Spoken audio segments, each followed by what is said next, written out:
Pinasinungalingan ng Armed Forces of the Philippines ang mga lumabas na impormasyon na may mga aktibong general umano ng kanilang hanayang planong magsampa ng kaso laban kay Defense Secretary Gibo Teodoro. Ayon sa AFP, kakampi nila ang mga profesional na patuloy na nagtataguyod ng kanilang institusyon. Yan ang tinutukan ni Patrick Gupo.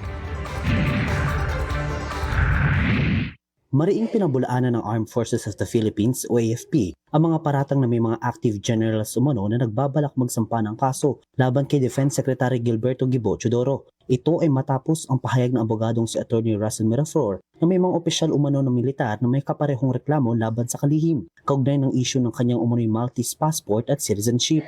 Ayon kay AFP spokesperson for the West Philippine Sea Rear Admiral Roy Vincent Trinidad, walang katotohanan ng ganitong mga pahayag. On the claim that the majority of generals of the AFP would be filing a similar case, that is a joke that should be laughed at and not replied to. Nang tanungin kung may mga namumuong tensyon sa pagitan ng AFP at Secretary Teodoro, Totoong joke yun. No such claim exists. Laugh at it. It's a good joke.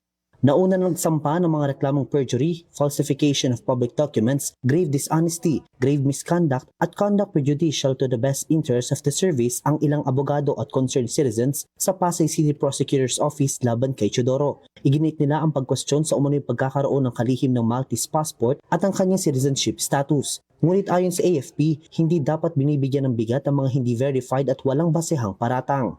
We will not dignify baseless and unverified allegations that seek to drag our institution into matters that are driven by personal motives. This seems to be a fishing expedition. The intent is malicious and also the timing is very dubious. Dagdag pa ng AFP, nananatiling professional at hindi kumakampi sa anumang politikal na usapin ang kanilang institusyon. We'd like to assure everyone that the AFP remains a professional, disciplined, and non-partisan organization. Samantala, pinasinungalingan din ng AFP ang mga usap-usapan tungkol sa umano'y loyalty check sa hanay ng kanilang mga opisyal. Wala pong loyalty check, hindi ito kailangan. Our ground commanders has assured us that they are in control and our forces remain to be professional. Sa kabila nito, nananatiling nakatuon ng AFP sa kanilang mandato na pangalagaan ang seguridad ng bansa at hindi sa mga isyong anilay walang matibay na batayan. Dati nang nilinaw ng DND na renounce na ang Maltese passport ni Teodoro bago ang filing of candidacy nito para sa 2022 elections. Patrick Gupo, IBC News.